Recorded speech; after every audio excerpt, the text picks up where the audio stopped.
이번 강은요, 두 번째 과목입니다. 여러분에게요, 승의를 주라고 저도 손가락을 한번 펴 보았습니다. 이 두 번째 과목은 옥내 조명에서 최적 반사율입니다. 무엇이든지요, 가장 최적이 가장 좋겠죠. 우리 산업안전 산업기사 필기라든지 건설안전 산업기사 필기는 정말 최적에 맞게 적합하게 합격에 맞게 제가 맞춤형 강의를 하고자 합니다. 최적 반사율의 크기가 작은 것부터 큰 순서로 나열된 것은 그랬어요. 우리 알아야 돼요. 반사율이요, 가장 좋아야 될 것은 어디입니까? 위를 봐야 돼요. 하늘입니다. 지금의 여기 얘기하는 것은 인공조명을 얘기하고 있잖아요. 그죠? 사실은 태양이 최고죠. 그럼 우리는 태양을 바라볼 수도 없고 모든 곳에서 이용할 수 없으니까 옥내 조명을 사용할 수밖에 없어요. 그리고 어쨌든 천정이 밝아야 되겠죠. 그럼 여기 보자고요. 천정이 있죠. 그 다음에 천정이 있는데 천정이 어쨌든 뭐라 그랬어? 작은 것부터. 그럼 가장 작은 게 천정이 가장 높아야 돼, 밝아야 될 거고 가장 작은 게 뭐다? 바닥이죠. 그럼 여기 바닥가 답이 없어. 그럼 뭐 있는?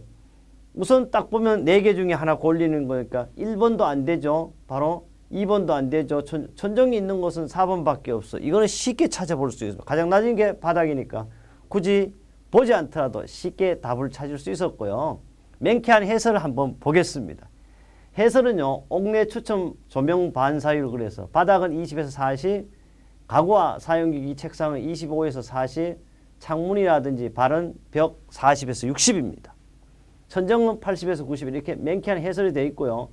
또 이렇게 크기로 나온 경우도 있지만 때로는 가장 밝아야 될 이렇게 나오는 경우가 있죠. 바로 가장 밝아야 할 부분은 천정이다. 그래서 3대 1입니다. 우리 교재요. 2-56 1 옥내 최적 반사율 있음을 참고로 표시했고요. 보충 설명입니다. 반사율이라는 자체는 물체 표면에 도달하는 조명과 강도에 비해요. 그래서 우리 여기 스튜디오는요, 환하게 지금 인공 조명을 밝혀놨습니다. 그게 바로 천정과 바닥의 반사율 B라는 뜻이에요. 여러분은 보이지 않지만 여러분에게 더 선명도를 주기 위해서 만들고 있습니다. 22번째입니다. 작업자가요, 뭐라 그래? 작업자가 또는 근로자가 소음 작업 환경에 장기간 노출되어 소음성 난청이 발병 또는 있잖아. 이걸 사실 엄격하게 해서 이렇게 써야 맞겠지만 이게 한국산업인력공단에서 이렇게 하고 있습니다. 맞춤법이라든지 이런 거는 별 의미가 없죠. 국가기술청이. 어쨌든 발병했다, 발생했다. 여러분은 다 알고 있는 내용이니까요. 일반적으로 청력 소실이 가장 크게 나타나는 뭐다?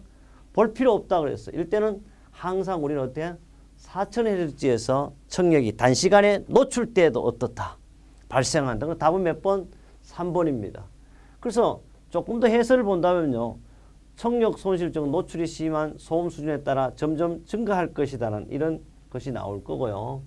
그 다음에 보면 뭐 청력 소실은 여기 있죠. 4000Hz에서 가장 크게 발생한다. 이것만 알면 될 거고 역시 참고로 2-59랑 2-140에 연속적으로 계속 나오고 있습니다. 그뿐 아닙니다. 맹쾌한 것은요. 2015년 8월 16일 날 문제 어디다? 32번에도 출제됐잖아요. 그래서 제가 항상 강조를 합니다. 안전한 합격은 가연도 10년치를 반드시 봐야 된다. 그것만이 이번 단 한 번에 합격할 수 있는 지름길이 되겠습니다. 23번째입니다. 결함수 분석법이에요. 결함. 결함이 분석됐다는 건 여기 알아둘 것이 이 결함수 분석은 FTA를 의미하고 있습니다. FTA에서 정상사상은 탑이잖아. 발생하지 않게 한다. 이게. 발생하는 게 아니야. 발생하지 않을 때는 최소의 집합을 뭐냐고 이렇게 물었잖아. 발생하면 뭐예요? 컷셋이 돼요. 발생 안 하면 패스셋이 된다. 그럼 답은 4번이야. 굳이 보지 않아도 컷셋하면 일어났어. 싸워서 결과가 나타낸 거예요. 패스셋은 한 개밖에 없기 때문에 결과가 나타날 수 없어요. 그래서 발생하지 않는 집합 우리는 패스셋이라. 답은 4번이고 그뿐 아닙니다. 2014년 8월 17일 날 언제 나왔다? 문제 31번으로도 출제가 됐었습니다. 그럼 24번 보겠습니다. 그래요. 야, 24번을 보니까요. 일반적으로 가장 신뢰도가 높은 시스템을 구조로 그랬어. 사람도요. 믿을 수 있어야 됩니다. 신뢰할 수 있어야 되잖아요. 그죠? 우리 구조도 시스템 구조도 신뢰할 수 있어야 돼. 그거는 여러 개를 집중적으로 투하시키면 돼. 그걸 가지고 뭐 바로 직렬이니 직렬은 시스템 구조상 가장 어떻다? 믿을 수 없는 놈이죠. 그 다음에 백렬 연결 이게 뭐다? 바로 답이다. 수천 번 강조했던 내용이니까 지나가겠습니다. 다섯 번째 가자고요. 우리는요. 저와 여러분이 함께 할 때는 진도가 팍팍 나가는데 혼자 하면 안 돼요. 그래서 돈도 조금 들지만은 뭘 해야 된다? 반드시 안전한 합격은 동영상을 봐야 된다는 이야기를 강조하고 있습니다. 25번째요. 시스템 안전성 평가 순서를 가장 올바르게 나열한 것은 그랬어요. 우리는 시스템 안전성 평가는요. 사실 이렇게 막연하게도 있지만 이걸 뭐요? 세프티 어세스먼트를 이렇게 얘기하기도 하고 이걸 앞에 거창하게 붙여서 하학 설비 안전성 평가 몇 단계? 6단계 이렇게 이야기하잖아요. 첫째는요. 1단계가 뭐요? 자료의 정기. 그럼 1단계 이것도 답이 되네. 이거 다 되네. 아, 이런 다 돼요. 그 다음에 두 번째는 뭐요? 정량이 아니고 두리뭉실하게 정성적으로 하는. 그러면 안 돼. 돼. 안 돼. 돼. 그럼 세 번째는 뭐야? 그럼 여기 당연히 안 되니까 정량적 돼. 돼. 여기까지 되고 있어요. 그 다음에 정량적 평가를 했으면요. 네 번째는 뭘 생각하면 안전대책을 수립해요. 그럼 이게 없으니까 안전대책이 없어. 여기도 없죠. 그 다음에 재평가가 들어가면 돼. 재평가. 여기도 끝났죠. 답은 몇 번? 바로 2번이 이렇게 되겠죠. 그래서 우리는 쉽게 안전성평가 6단계를 찾을 수 있습니다. 특히 안전성평가 6단계는요. 필기 산업기사에 나오는 것이 아니고 반드시 어디서 나온다? 실기 필답형의 단골손입니다. 그뿐 아닙니다. 우리는 2013년 8월 18일 날 문제 26번도 출제됐어요. 이번 시험에도 나온다 안 나온다? 나온다. 답은 영원히 변함없이 몇 번이다? 2번이 된다는 것도 기억하시면 되겠습니다. 26번째요. 제가 앞에서도 강조했습니다. 시험에 나오지 않으면 내가 책임질 것이다. 여러분이 어떻다? 항의해도 좋다. 이런 얘기를 제가 항상 강조한 문제죠. FT에 사용 논리기호 중 엔드게이트에 해당하는 것은 볼 필요 없죠. 이렇게 됐으면 반다리 직선으로 가면 엔드요. 요건 뭐요? OR이에요. 얘는 뭐요? 결함사상. 얘는 어떻다? 동상사상인데 볼 필요성도 없죠. 바로 이렇게 27번을 가도록 하겠습니다. 여러 가지로 계속 했습니다. 특히 엔드게이트와 OR게이트는 요구하는 뜻도 알아두면 좋겠고요. 이것은 우리 교재 2-91쪽에 출제되었지만 14년 5월 25일, 14년 8월 17일에도 출제됐다. 그래서 기출문제를 항상 강조하고 있습니다. 27번째입니다. 관측하고자 또 다른 말로 뭐다? 계측하고자 또 다른 말로 측정하고자 이렇게 여러 가지 말을 쓸 수 있어요. 측정값을 가장 정확하게 읽을 수 있는 것은 뭐냐 하면 항상 얘기했죠. 제가 뭐예요? 측정값을 가장 정확하게 내면 택시 타면 10원만 덜 줄 수 없어. 이런 걸 뭐예요? 개수형이라 수도 계량기도 마찬가지예요. 전기 적상계도 마찬가지예요. 이런 걸 가장 정확하게 하는 거고. 동치명은요. 이동할 때 쉽게 하는 거죠. 동목형과 동치명은 서로 반대되는 거다. 그래서 개수형은 바로 요사이 디탈 시대다. 이렇게 이야기하고 있죠. 그래서 이건 우리 교재 2-25쪽에도 되어 있지만은 계속해서 출제 문제로도 나왔던 문제다. 28번째요. 제가 처음에도 얘기했습니다. 페일세이프의 원리라고 하는데 저는 페일세이프라는 뭡니까? 인간이나 기계나 가오나 동작상의 실패가 있더라도 2중, 3중으로 안전장치를 가하는 걸 페일세이프로 하였습니다. 그래서 여러분도 어떻게 페일세이프 같이 산다면요. 실수와 실패는 없다고 그랬어요. 근데 이거는 대표적인 기능적 안전이죠. 페일세이프에 해당되지 않는 것은 교대구조 2개 세워가지고 어떻습니까? 이렇게 2개로 받쳐놔. 2개로. 요놈이 꺾어져도 얘가 살아있으니까 되죠. 이게 돼. 다경로 하중구도 여러 가지 있다가 야 A, B, C 필요할 때마다 한 놈씩 보내니까 맞죠? 베타 설계 주제 너 아니면 죽었다 안 돼? 답이죠. 여러분들 베타면 그럼 답은 몇 번? 3번. 하중 경감 구조 가급적 꺾어놔라. 죽을 놈은 먼저 죽게 하는 거. 이런 거 가지고는 하중 경감 구조입니다. 답은 몇 번? 3번. 이렇게 쉽게 찾을 수가 있습니다. 그러면요. 29번째 가자고. 벌써 눈에 답이 들어왔어요. 조정 반응 비율, 다른 말로 RCB, 다른 말로 DCB에 관한 설명으로 틀리는 것은 이렇게 했어요. 조정장치와 표시장치요. 물리적 크기와 성질에 따라 달라질 수 있어요. 표시장치의 이동거리를 조종장치의 이동거리로 나눈 겁니다. 그렇지 않죠. 표시장치의 이동거리분의 360분의 알파 곱하기 2파이로 정의돼요. 그러니까 엉터리예요. 답은 몇 번? 2번입니다. 반응 비율이 낮다는 것은 바로 민감도가 낮다는 것을 높다는 것을 의미하고요. 최저의 조종 반응 비율은 조종장치의 조종시간과 표시장치의 이동시간이 교차하는 값이다. 맞는 내용이고요.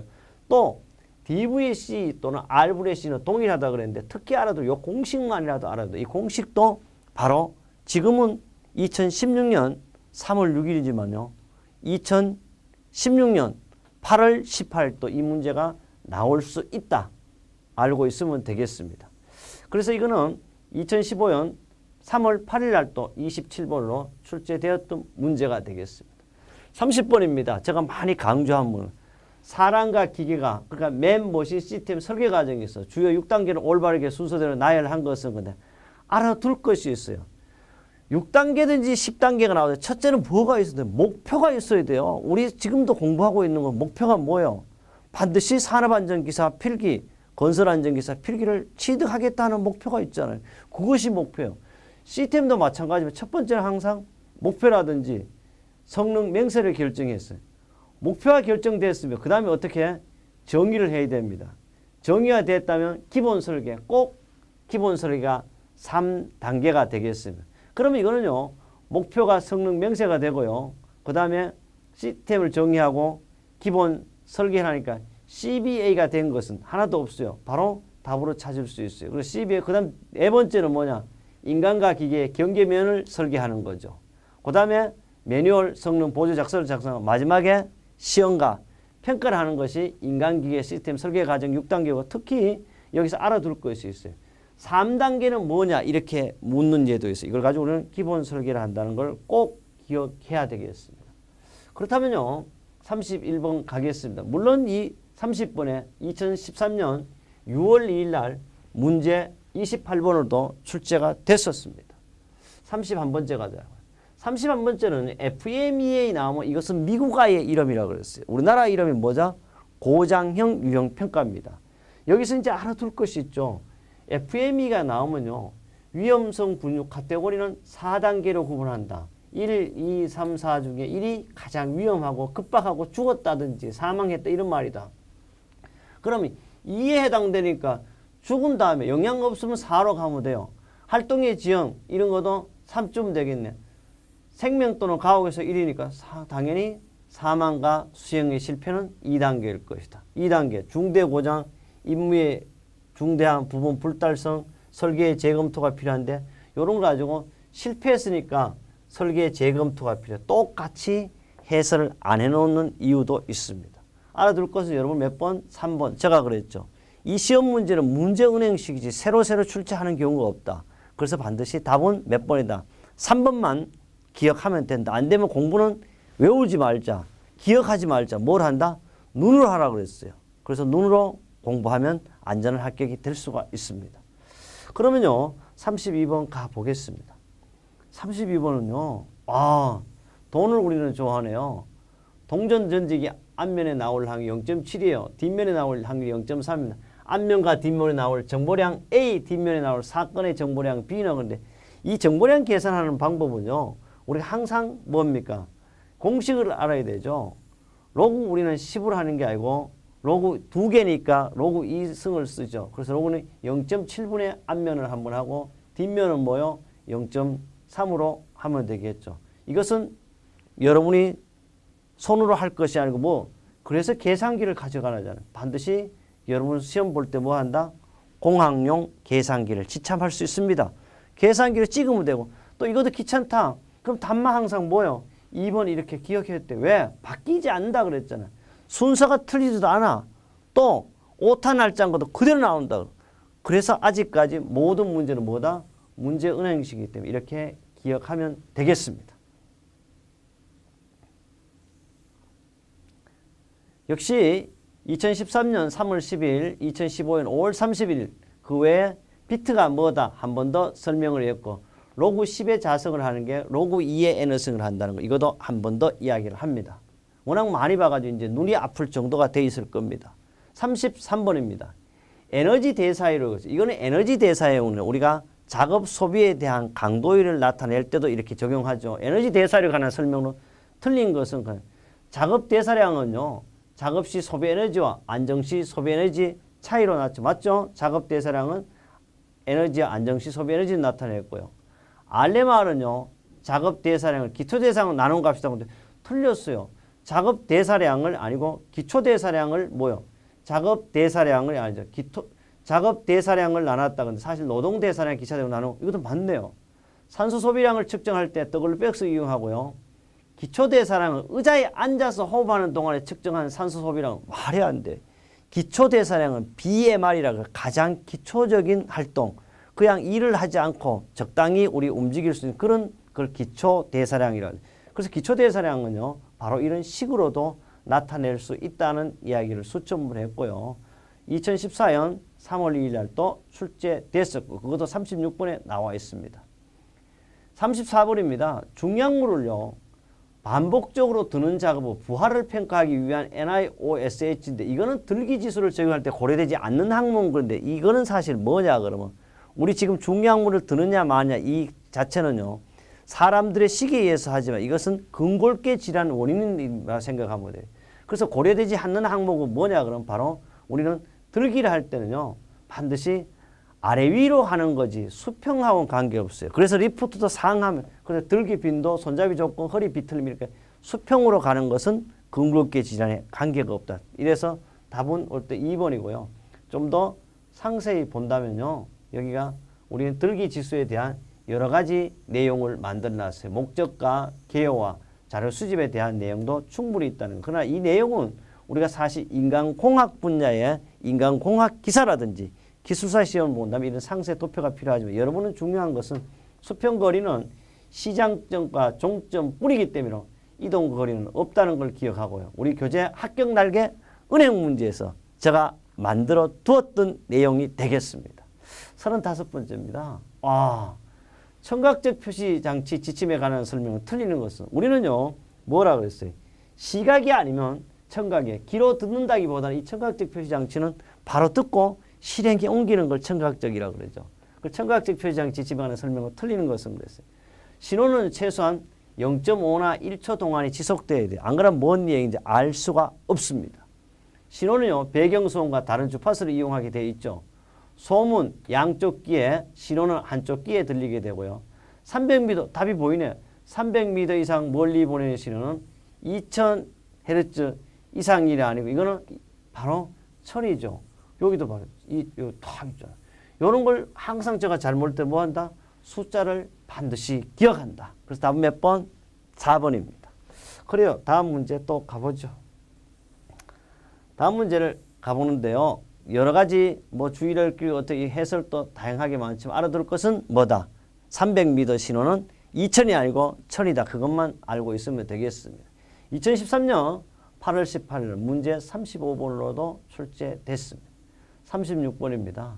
스트레스는요. 저온에만 발생하는 게 아니고 고온에도 발생. 뜨거우니까 고온 작업장에 고온 스트레스 있는 발생하는 생리적 영향이 아닌 것은 뜨거우면요.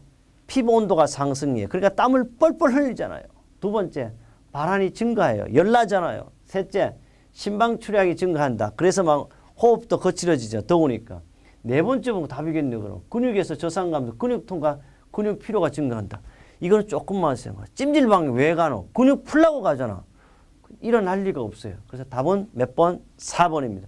근육이 사실 근육통과 근육 피로 증가할 때 원래 추울 때 있잖아요. 막 살이 엉켜가지고 막 팔 하면 이렇게 잘못하면 노인네들은 다리 부러지고 팔 부러지는 게 바로 겨울에 부러지지 여름에 잘 부러지지 않습니다. 이게 우리는 고온 스트레스는 적당한 온도에서 더운 환경으로 가면 피부 온도 올라가고 혈액이 뭐 피부를 경유하고 직장 온도가 내려가고 발한이 시작되고요. 이런 문제. 이 문제는 사실 이번에 처음 출제되는 문제인데 바로 그러기 때문에 여러분의 시험에 출제될 수가 있다. 그래야 37번째 가겠습니다. FT에서요. 최소 커세스를 오른 것은 여기 알아둘 게 있어요. 이 문제는요. 우리 교재 2-98쪽에 제가 1번부터 7번까지 만들었는데 유일하게 예외 규정이에요. 몇 번? 4번을 적용하라고 그랬어요.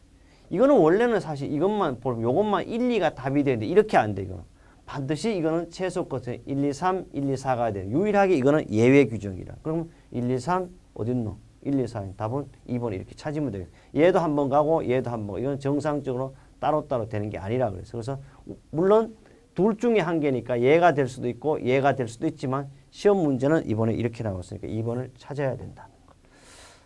이거는 몇 페이지? 교재 2-98페이지. 한 번 더 확인해도 좋습니다.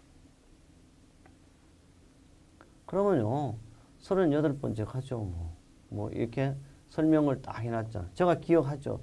T 뭐 이렇게 했지만 여기 뭐라고 그래서 우리 교재 2-98 컷색감 미니멀 컷을 요약했고 2015년 8월 16일 날 문제 29번으로도 출제됐다는 것을 증명할 수 있습니다. 38번째요. 설비의 보존과 가동. 설비의 보존이라는 건 오래 사용한다는 뜻이잖아요.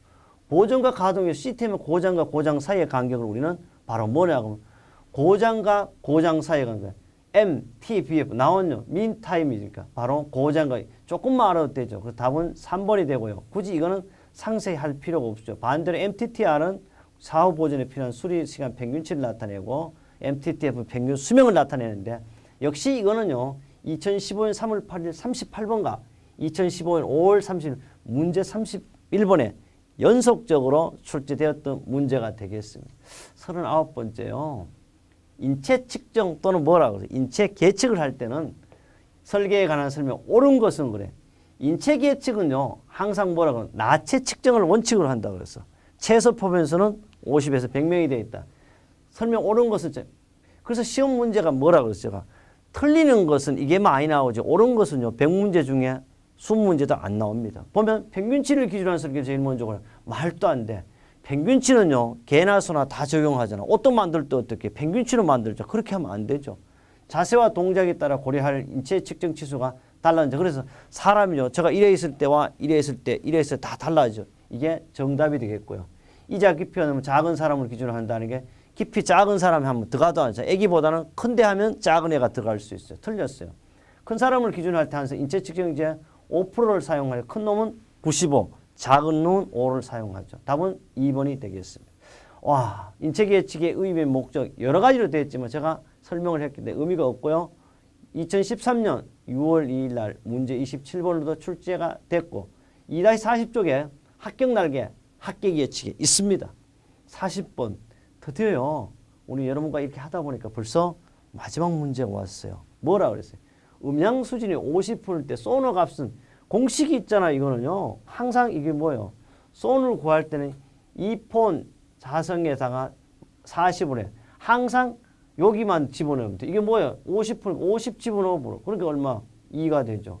이거는 계산할 필요가 없어. 이런 걸 가지고 수학이다. 계산 문제를 포기했다. 아니죠. 이거는 산수가 되죠.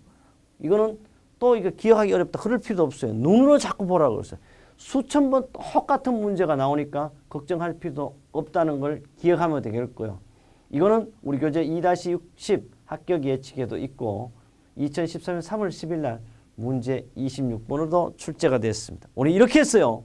바로 2016년 제1회 3월 6일 날 두 번째 과목 인간공학 및 시스템 안전공학을 여러분과 제가 안전한 합격을 위해서 함께 해서 다음 과목의 예습은 뭐 한다? 세 번째 과목은요. 기계 위험 방지 기술이 되겠죠. 세 번째 과목에서 여러분을 만나겠습니다.